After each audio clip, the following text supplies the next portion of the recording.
당장 철거하라고. 도대체 우리 지하철에 한글은 왜 있는 거야? 도쿄 하마마스 초역 개찰구 앞 10여 명의 사람들이 모여 격렬한 언쟁을 벌이고 있습니다. 역무원들이 말리려 애쓰고 있었지만 역부족이었습니다. 도대체 그들에게 무슨 일이 벌어진 걸까요? 오늘의 사연, 지금 시작합니다. 잠깐만요. 1초면 가능한 좋아요 버튼을 눌러주시면 영상 제작에 큰 힘이 됩니다. 저는 신주쿠 골든가이 거리에서 3대째 이자카야를 운영하고 있는 나카무라 사유리라고 합니다. 할아버지 때부터 이어온 나카무라 이자카야는 제 자부심이자 우리 가족의 역사예요. 32년 인생의 절반 이상을 이 가게에서 보냈다고 해도 과언이 아니었죠. 어릴 적 저는 아버지의 해외 발령으로 5년간 한국에서 살았던 적이 있어요. 그때 배운 한국어는 지금도 가끔 도움이 되곤 하죠. 특히 요즘처럼 한국인 관광객이 늘어나는 시기에는요. 작년에만 3천만 명이 넘는 관광객이 일본을 찾았다고 하더라고요. 하지만 모든 게 순탄했던 건 아니에요. 제가 상인회 부회장을 맡게 된 건 2년 전이었는데 그때만 해도 이렇게 관광객이 늘어날 거라고는 상상도 못했답니다. 코로나로 한창 힘들었을 때였죠. 거리는 텅 비어 있었고 많은 가게들이 문을 닫았어요. 우리 가게도 할아버지 때부터 이어온 전통 메뉴만으로는 더 이상 버티기 힘들다는 걸 실감하고 있었습니다. 그러다 우연히 한국인 관광객 가족이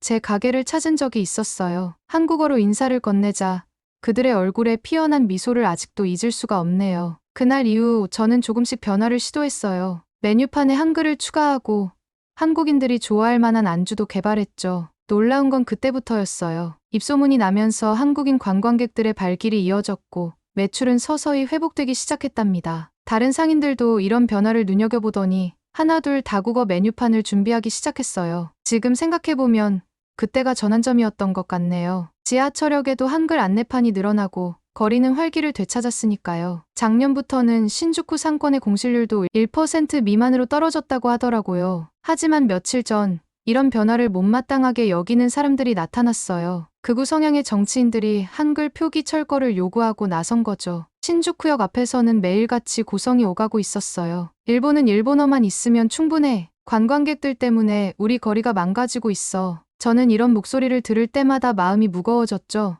20년 전 제가 한국에서 느꼈던 그 따뜻함을 잊을 수가 없거든요. 서울 지하철에는 이미 그때도 일본어 안내가 있었고 아무도 그것을 문제 삼지 않았죠. 그러던 어느 날 상인회 회의가 열렸어요. 한글 표기 문제를 놓고 격론이 벌어졌죠. 제가 가진 경험과 데이터로 설득해보려 했지만 쉽지 않았답니다. 나카무라 씨, 당신은 너무 젊어서 몰라. 그날 오래된 상점 주인들의 한숨 섞인 목소리가 아직도 귓가에 맴돌아요. 하지만 저는 잘 알고 있었어요. 이미 세상은 변하고 있었고 그 변화 속에서 제가 할 일이 있다는 것도요. 그날의 상인회 회의 이후 신주쿠 골든가이의 분위기는 미묘하게 달라지기 시작했어요. 제가 한글 메뉴판을 처음 도입했을 때만 해도 주변 상인들은 반신반의하는 눈치였죠. 시모키타자와나 키치조지 상점가처럼 우리도 변화가 필요하다고 말했지만 대부분은 고개를 저었답니다. 우리는 전통을 지켜야 해. 외국인들 때문에 상점가의 정체성이 흔들리면 안 돼. 그런 걱정 속에서도 저는 조금씩 변화를 시도했어요. 한글 메뉴판은 시작에 불과했죠. 가게 앞에 한국어로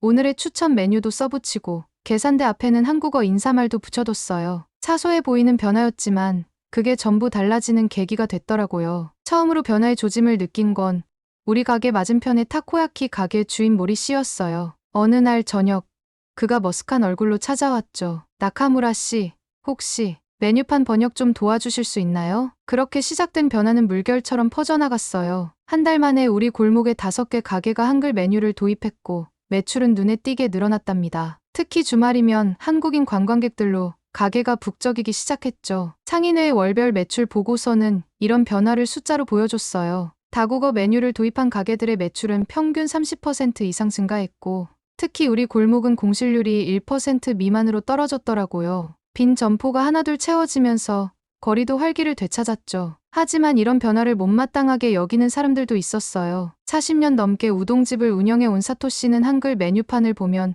눈살을 찌푸렸죠. 상인회 이사회에서도 찬반이 갈렸어요. 젊은 상인들은 대부분 변화에 찬성했지만 고령의 상인들은 전통이 사라질까봐 걱정했답니다. 어느 날은 사토 씨가 저를 찾아왔어요. 평소엔 말도 잘 걸지 않던 분이었는데 그날따라 표정이 심각해 보였죠. 나카무라 씨, 당신 아버님이 이런 걸 보시면 뭐라고 하실 것 같소? 순간 가슴이 철렁했어요. 하지만 이내 마음을 다잡았죠. 우리 아버지도 늘 말씀하셨으니까요. 이자카야는 사람과 사람을 이어주는 공간이라고. 국적이나 언어는 중요하지 않다고요. 상인회 회장님은 이런 갈등 속에서 중립을 지키려 애쓰셨어요. 찬성파와 반대파의 의견을 모두 듣고 서서히 합의점을 찾아가자고 하셨죠. 하지만 그건 생각보다 쉽지 않았답니다. 매주 열리는 상인회 회의는 점점 더 팽팽한 긴장감으로 가득 찼어요. 그러던 중 흥미로운 소식을 들었어요. 시모키타자와 상점가가 다국어 안내 시스템을 도입한 후 상권이 살아났다는 거였죠. 젊은 상인들 사이에서는 우리도 그들처럼 해보자는 이야기가 나오기 시작했어요. 하지만 그때는 몰랐어. 이런 작은 변화들이 엄청난 파장을 불러일으킬 거라는 걸. 어느 날 아침 가게 문을 열려다 발견한 거대한 낙서 때문에 가슴이 철렁 내려앉았어요. 한글은 필요 없다. 일본을 지키자. 새까만 스프레이로 쓰여진 글자들이 우리 가게 셔터에 가득했어요. 순간 온몸에 한기가 느껴졌어요. 이건 더 이상 우리 상점가만의 문제가 아니었으니까요. 그날의 협박성 낙서 이후 저는 밤늦게까지 가게에 앉아 장부를 들여다봤어요. 지난 6개월간의 매출 기록, 손님들의 국적별 통계, 메뉴 선호도까지 모든 걸 하나하나 정리했죠. 이런 데이터로 사람들을 설득할 수 있을까 망설여졌지만 제가 할 수 있는 건 이것뿐이었어요. 우리 가게의 변화는 분명했어요. 한글 메뉴를 도입한 후 매출은 45% 증가했고 특히 젊은 여성 관광객들의 방문이 눈에 띄게 늘었죠. 저는 이런 변화가 우리 가게만의 이야기가 아닐 거라 생각했어요. 시모키타자와와 키치조지 상점가를 직접 찾아갔어요. 그곳의 상인회 관계자들은 흔쾌히 자료를 공유해 주었죠. 다국어 안내 시스템을 도입한 후 두 지역 모두 상권이 활성화되었다고 해요. 특히 인상 깊었던 건 한국발 프랜차이즈들의 성공 사례였어요. 보세요. 공차나 흑화당 앞에 늘 줄 서 있는 사람들을 1시간도 더 기다리면서요. 현장을 방문하면서 깨달은 게 또 하나 있었어요. 한국인 관광객들의 소비 패턴이 달라졌다는 거죠. 2023년에만 3천만 명이 넘는 관광객이 일본을 찾았는데 그 중에서도 한국인들의 소비력이 눈에 띄게 성장했더라고요. 자료를 정리하면서 재미있는 사실을 발견했어요. 우리 골목 식당들 중에서 한글 메뉴를 도입한 가게들의 매출이 평균 30% 이상 높았던 거예요. 특히 젊은 여성 관광객들이 많이 찾는 가게일수록 그 차이가 더 컸죠. 하지만 가장 큰 변화는 단골 손님들의 증가였어요. 한 번 왔던 손님들이 다시 찾아오는 경우가 많아졌거든요. 한국인 관광객들은 SNS를 통해 자신들이 좋았던 가게를 적극적으로 공유했고 그게 또 다른 손님들을 불러들였죠. 상인회 회의 전날 밤늦게까지 프레젠테이션 자료를 만들었어요. 우리 골목의 매출 데이터, 시모키타자와와 키치조지의 성공 사례, 관광객 통계까지 모든 걸 하나하나 정리했죠. 그리고 마지막으로 우리 가게 앞에 붙었던 협박성 낙서 사진도 넣었어요. 그 밑에는 이런 문구를 적었죠. 우리는 선택해야 합니다. 두려움에 멈춰설 것인지 아니면 변화를 받아들이고 성장할 것인지. 다음 날 아침 상인회 회의실로 향하는 발걸음이 무거웠어요. 특히 한글 표기를 극렬히 반대하는 우동집 사토씨와 마주칠 생각을 하니 가슴이 덜컥 내려앉았죠. 40년 넘게 이 골목을 지켜온 그의 완고한 태도를 생각하면 더욱 그랬어요. 하지만 이제는 더 이상 물러설 수 없었어요. 숫자는 거짓말을 하지 않으니까요. 상인회 회의실은 평소보다 훨씬 긴장감이 감돌았어요. 제가 준비한 프레젠테이션이 끝나자 잠시 정적이 흘렀죠. 하지만 그것도 잠시였어요. 나카무라 씨, 그런 숫자 노름보다 더 중요한 게 있지 않습니까? 사토 씨가 자리에서 벌떡 일어났어요. 그의 손에는 신문이 들려 있었죠. 여기 보십시오. 오노데라 의원님의 말씀이에요. 한국인들은 자신들이 영어를 잘한다고 자화자찬하지 않습니까? 그런데 왜 우리가 한글 표기를 해야 합니까? 사토 씨는 트위터 게시물을 프린트해서 돌렸어요. 홋카이도현 의원이 올린 글이었죠. 도쿄 모노레일 전광판에 한글 표기를 비난하는 내용이었어요. 이건 시간 낭비입니다. 우리의 정체성을 지켜야 해요. 샤코타 선생님도 말씀하셨잖아요. 한글로 된 안내판을 보면 구역질이 난다고. 회의실이 술렁였어요. 사토 씨의 발언은 계속됐죠. 이 기분 나쁜 글자들을 우리 거리에서 모두 없애야 합니다. 게다가 요즘은 한국인 관광객도 줄고 있다면서요? 더 이상의 한글 표기는 필요 없습니다. 그의 목소리에는 분노와 적개심이 가득했어요. 마치 오노데라 의원의 트윗에 달린 8,600만 개의 좋아요가 그의 등을 떠미는 것 같았죠. 저는 무거운 마음으로 자리에서 일어났어요. 하지만 그때였어요. 잠깐만요. 사토 씨, 제가 이번 주말에 서울에 다녀오려고 하는데 함께 가보시는 게 어떨까요? 상인회 회장님의 뜻밖의 제안에 모두가 놀란 듯했어요. 특히 사토 씨의 표정이 복잡해 보였죠. 제 손자가 서울대학원에 가려고 하는데 현지 답사도 할 겸 한번 가보려고요. 사토 씨도 손자분이 서울 유학을 고려하고 있다고 하지 않으셨나요? 긴 침묵이 이어졌어요. 그리고 마침내 사토 씨가 입을 열었죠. 알겠습니다. 한번 가보죠. 사토 씨가 서울로 떠나기 전날 우리 가게에 들렀어요. 평소의 강경한 모습은 온데간데 없이 조금은 불안해 보였죠. 나카무라 씨, 제가 영어도 못하고 한국어는 더더욱 모르는데 괜찮을까요? 40년 넘게 우동집만 지켜온 그가, 게다가 얼마 전까지 한글 표기에 극렬히 반대하던 그가 이제 서울로 간다니 아직도 믿기지 않는 현실이었어요. 걱정 마세요. 서울은 의외로 친절한 도시일 거예요. 솔직히 저도 반신반의했어요. 오노데라 의원의 트윗을 좋아요 누르고 다니던 사토 씨가 과연 서울에서 어떤 마음의 변화를 겪게 될지. 일주일 후 사토 씨는 완전히 다른 사람이 되어 돌아왔어요. 저희 가게로 헐레벌떡 달려온 그의 첫 마디가 아직도 생생해요. 나카무라 씨, 우리가 완전히 틀렸어요. 그의 손에는 수첩이 들려 있었어요. 서울에서 찍은 사진들과 메모로 가득했죠. 특히 서울 지하철 시스템에 대한 기록이 빼곡했어요. 도착하자마자 깜짝 놀랐어요. 서울역에 일본어 안내판이 있더군요. 처음엔 특별한 역인가 했는데 이게 웬걸요? 어느 역을 가도 마찬가지였어요. 사토 씨의 목소리에는 흥분이 가득했어요. 13개 언어로 된 안내 시스템, AI 통역 기계로 직원과 대화하는 모습, 와이파이가 잘 터지는 지하철 내부까지. 그가 찍어온 사진 하나하나에는 놀라움이 담겨 있었죠. 제가 얼마나 부끄러웠는지 아세요? 우리는 한글 표기 하나 가지고 난리를 피웠는데 서울은 이미 13개 국어로 서비스하고 있었어요. 거기다 우리 말도 당연하게 써주고 있었고요. 특히 그를 감동시킨 건 역무원들의 태도였대요. 일본인이란 걸 알고도 전혀 차별하지 않고 오히려 더 친절하게 도와주었다는 거예요. 일본에 와서 바로 손자한테 전화했어요. 내가 서울에서 공부하게 돼서 다행이다. 아버지가 좋은 선택을 했다고요. 사토 씨는 자신의 과거 발언들을 부끄러워했어요. 오노데라 의원의 트윗에 동조했던 것도, 야코타의 말을 인용하며 한글 표기를 비난했던 것도요. 우리가 한글 표기를 거부한 건 우리 스스로의 편협함 때문이었어요. 이제 보니 우리가 얼마나 좁은 생각을 하고 있었는지 모르겠네요. 그의 이야기는 상인회에 큰 파문을 일으켰어요. 특히 그가 찍어온 사진들은 모든 것을 바꿔놓았죠. 서울역의 일본어 안내판, AI 통역 시스템으로 대화하는 모습, 수많은 외국인들이 편하게 지하철을 이용하는 모습까지. 이제는 우리도 변해야 해요. 더는 과거의 편견에 사로잡혀 있을 순 없어요. 평소 조용하던 사토 씨가 그날은 쉬지 않고 말을 이어갔어요. 한글 표기 반대를 주도하던 그가 이제는 가장 적극적인 지지자가 되어 있었죠. 그의 눈빛에는 처음 보는 열정이 가득했어요. 사토 씨의 서울 방문 이후 상인회는 완전히 달라졌어요. 매주 목요일 저녁 회의는 이제 다국어 서비스 도입을 위한 열띤 토론의 장이 되었죠. 특히 관광청이 내년 예산을 대폭 늘렸다는 소식은 우리에게 큰 힘이 되었어요. 우리도 서울처럼 해봅시다. 골목 입구부터 다국어 안내판을 설치하는 거예요. 놀랍게도 이 제안을 한 건 다름 아닌 사토 씨였어요. 한글 표기에 가장 거세게 반대하던 그가 이제는 앞장서서 변화를 이끌고 있었죠. 처음에는 조심스러웠어요. 하지만 주변 상권의 성공 사례가 하나둘 들려오기 시작했죠. 공차나 흑화당 같은 한국 프랜차이즈 앞에는 매일 긴 줄이 늘어섰고 일본 사람들도 1시간 넘게 기다리며 줄을 섰다고 했죠. 우리도 저렇게 될 수 있을까요? 될 수 있습니다. 아니, 반드시 됩니다. 사토 씨는 서울에서 찍어온 사진들을 보여주며 열변을 토했어요. 그의 열정은 전염성이 강했죠. 한 달 만에 우리 골목 전체가 달라지기 시작했어요. 처음에는 메뉴판부터였어요. 각 가게마다 한국어, 영어, 중국어로 된 메뉴판을 제작했죠. 번역 비용이 부담됐지만 상인회에서 공동으로 진행하니 생각보다 저렴하게 해결할 수 있었어요. 변화는 곧 결실을 맺기 시작했어요. 2024년 1월부터 10월까지 일본을 찾은 한국인 관광객이 720만 명이라는 뉴스를 들었을 때 우리는 이미 그 변화를 피부로 느끼고 있었거든요. 특히 놀라웠던 건 외국인 관광객들의 소비 패턴이었어요.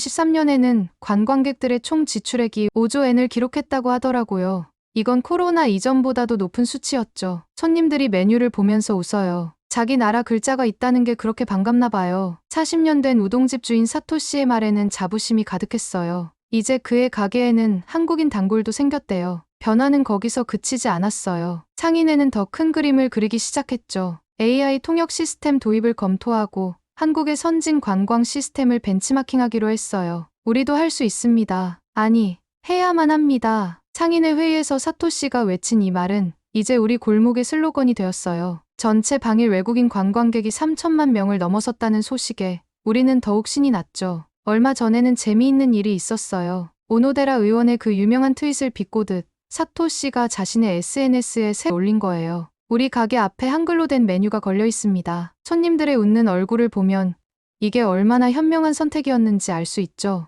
우리는 이제 알고 있습니다. 서로를 이해하는 것이 얼마나 중요한지를. 그의 게시물은 금세 화제가 되었어요. 특히 한국 매체에서 큰 관심을 보였죠. 극우 성향 상인의 극적인 변화라는 제목으로 보도되기도 했어요. 나카무라 씨, 우리가 정말 해냈네요. 사토 씨의 얼굴에는 더 이상 경계심이나 분노가 없었어요. 대신 따뜻한 미소가 가득했죠. 그리고 저는 알고 있었어요. 이건 시작에 불과하다는 걸. 우리의 작은 골목에서 시작된 변화가 곧 더 큰 변화를 만들어낼 거라는 거려. 벚꽃이 피고 지나간 후 우리 골목은 완전히 달라져 있었어요. 3개월이란 시간이 만들어낸 변화는 상상 이상이었죠. 이제 우리 골목 입구에는 커다란 디지털 안내판이 설치되어 있어요. 다국어로 각 가게의 위치와 메뉴를 한눈에 볼 수 있죠. 처음 이 아이디어를 제안했을 때만 해도 반신반의했는데 관광청에서 설치 비용의 3분의 1을 지원해준다는 소식에 모두가 힘을 모았어요. 사토 씨의 우동집은 이제 한국인 관광객들 사이에서 필수 코스가 됐더라고요. 손자가 한국에서 배워온 레시피로 만든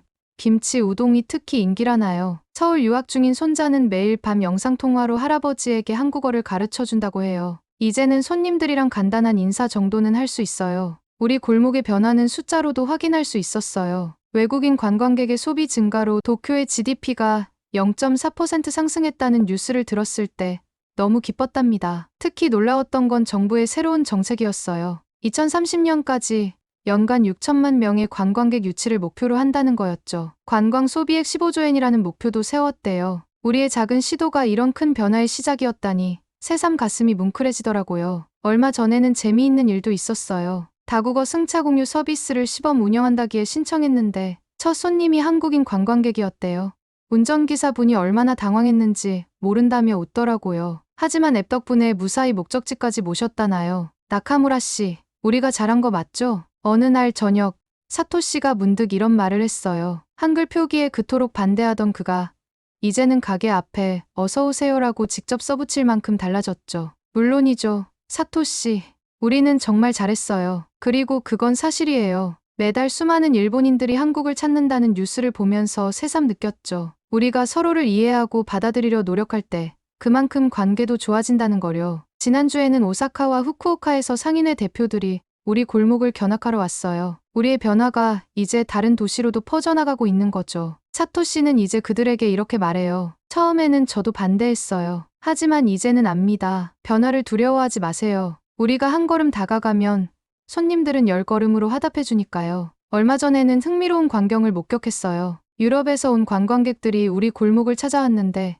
한국 예능에서 봤다면서 사진을 찍더라고요. 한글 표기 덕분에 한국인 관광객이 늘었을 뿐만 아니라 한류의 영향으로 한국인들이 다녀간 곳을 찾는 세계 각국의 관광객들도 덩달아 늘어난 거예요. 우리 가게에 온 프랑스인 학생들이 그러더군요. 요즘 젊은이들 사이에서는 한국이 동경의 대상이라고. 저는 그제서야 깨달았어요. 우리 어른 세대의 고지식한 생각이 얼마나 시대착오적이었는지를. 사토 씨의 말에 상인의 어르신들도 고개를 끄덕였어요. 과거의 잘못된 역사도 인정하고 서로를 이해하려 노력해야 진정한 변화가 시작된다는 걸 이제는 모두가 알게 된 거죠. 요즘 젊은이들은 다르잖아요. 우리 손자 세대는 한국 문화를 너무나 자연스럽게 받아들이고 있어요. 그들이 가는 길이 맞는 거였네요. 한 번의 작은 결정으로 이런 큰 변화가 올 줄은 아무도 몰랐어요. 한글 표기를 시작으로 우리 골목은 국제적인 관광 명소가 되어가고 있고 세대 간의 벽도 조금씩 허물어지고 있어요.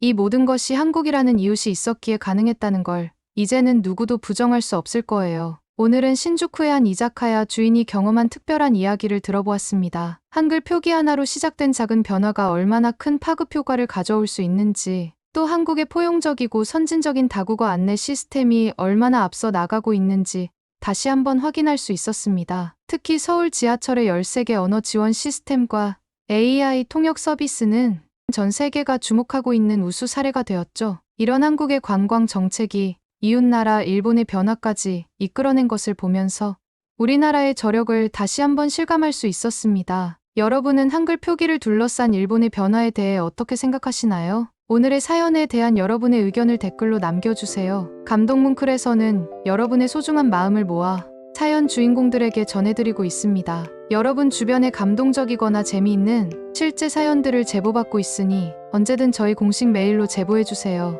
오늘 들려드린 사연에 공감하셨다면 구독과 좋아요 눌러주시고 주변 분들과도 공유해주세요. 여러분의 작은 관심과 응원이 더욱 좋은 콘텐츠를 만드는데 큰 힘이 됩니다. 오늘도 여러분의 하루의 작은 즐거움이라도 되었기를 바라며 지금까지 감동뭉클이었습니다. 끝까지 시청해주셔서 감사합니다. 다음에 더 감동적인 사연으로 찾아뵙겠습니다.